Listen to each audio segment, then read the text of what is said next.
नमस्कार दोस्तों, आपका स्वागत है हॉरर स्टोरीज में। आज हम आपको सुनाने वाले हैं एक ऐसी दिल दहला देने वाली कहानी जिसे सुनने के बाद आपके रोंगटे खड़े हो जाएंगे और आपकी पैरों तले जमीन खिसक जाएगी। एक ऐसी रहस्यमयी घटना जो आपके होश उड़ा देगी, एक ऐसा डर जो आपकी रूह को कांपने पर मजबूर कर देगा। तो दिल थाम के बैठिए क्योंकि कहानी शुरू होने वाली है। लालाराम एक अनुभवी ट्रक ड्राइवर था।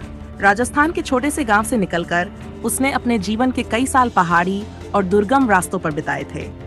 उसके हाथ में हमेशा एक पुराना ट्रक होता जो उसके संघर्ष और मेहनत का प्रतीक था। उस दिन जब उसने हिमाचल की ओर यात्रा शुरू की तो उसे अंदाजा नहीं था कि यह सफर उसकी जिंदगी बदल देगा। सुबह का समय था और सूरज की पहली किरणें आसमान में छाई हुई थीं। हवा में एक ताजगी थी, लेकिन लालाराम को एक अजीब सी बेचैनी महसूस हो रही थी। जैसे ही वह पहाड़ी इलाकों में दाखिल हुआ, रास्ता संकरा और खतरनाक होता गया। रास्ते में कई मोड़ थे और हर मोड़ पर उसे इन नई चुनौती का सामना करना पड़ा। ऊंची चढ़ाई और खतरनाक ढलानें उसकी ड्राइविंग के कौशल की परीक्षा ले रही थीं। अचानक उसकी गाड़ी का टायर फट गया। वह चौंक गया। अरे नहीं, उसने सोचा। सुनसान रास्ता, अकेला ड्राइवर, ये एक बुरा सपना बन रहा था। उसने गाड़ी को रोका और बोनट खोलकर टायर को बदलने की कोशिश करने लगा।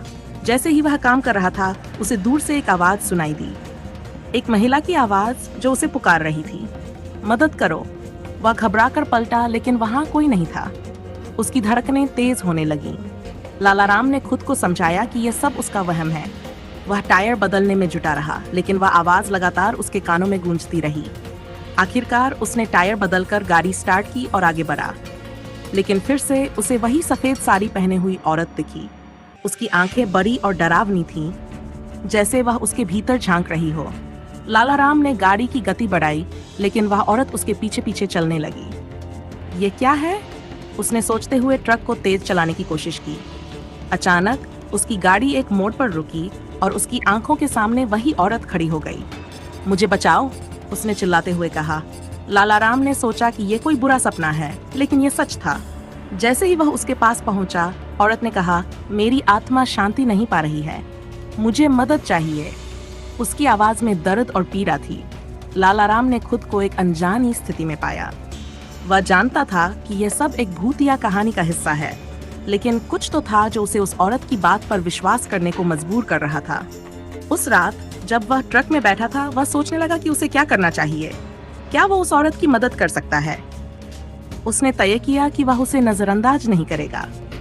सुबह होते ही उसने ट्रक को चालू किया और उस औरत के परिवार की तलाश में निकला। कई गांवों और कस्बों में घूमने के बाद वह अंततः एक गांव में पहुंचा, जहां उसे उस औरत के बारे में जानकारी मिली।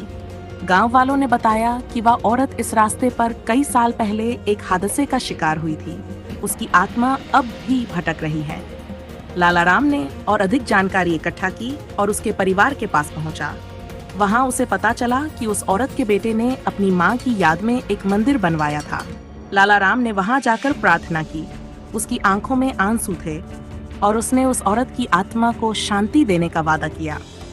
जैसे ही उसने प्रार्थना की, उसे लगा कि वहां एक ठंडी हवा का झोंका आ रहा है। उसे महसूस हुआ कि उस औरत की आत्मा को अब शांति मिल गई है।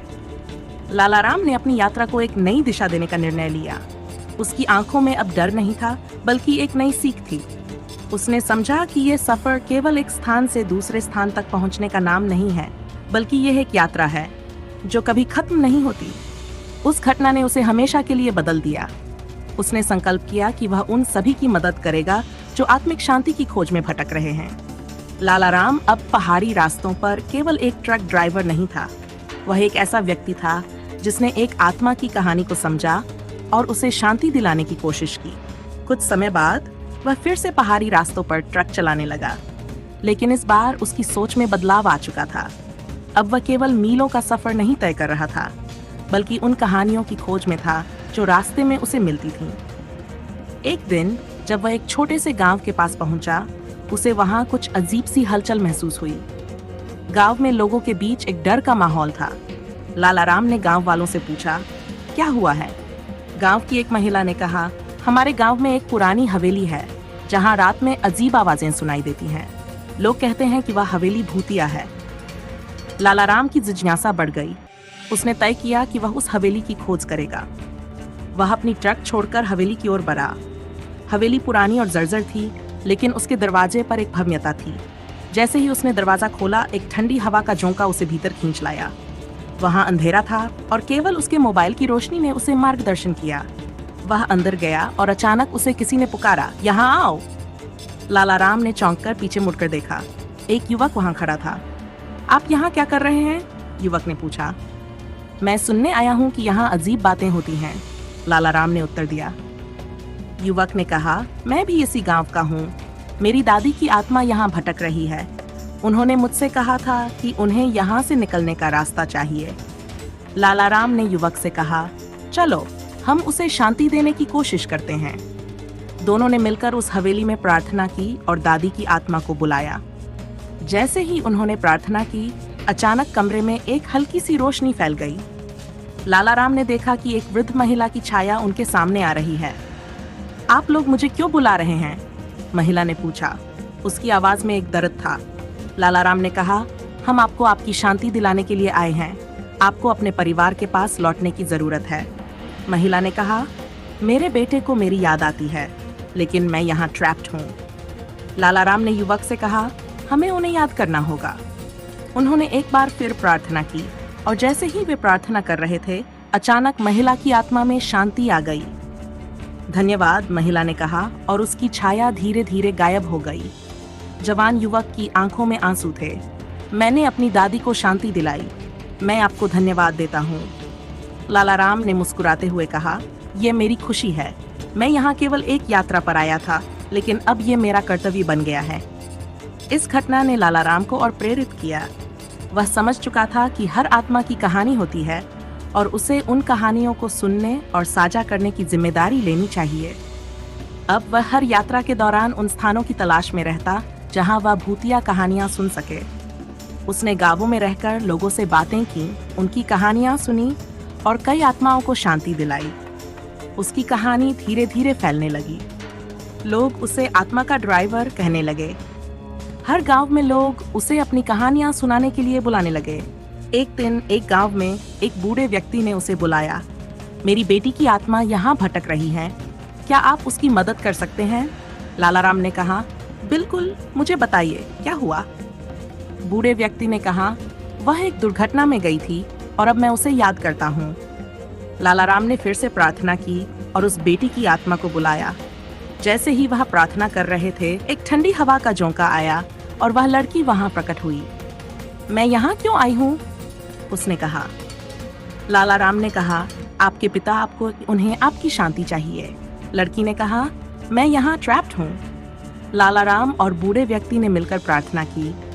जैसे ही उन्होंने प्रार्थना की, लड़की की आत्मा में शांति आ गई और वह मुस्कुराते हुए धीरे धीरे गायब हो गई।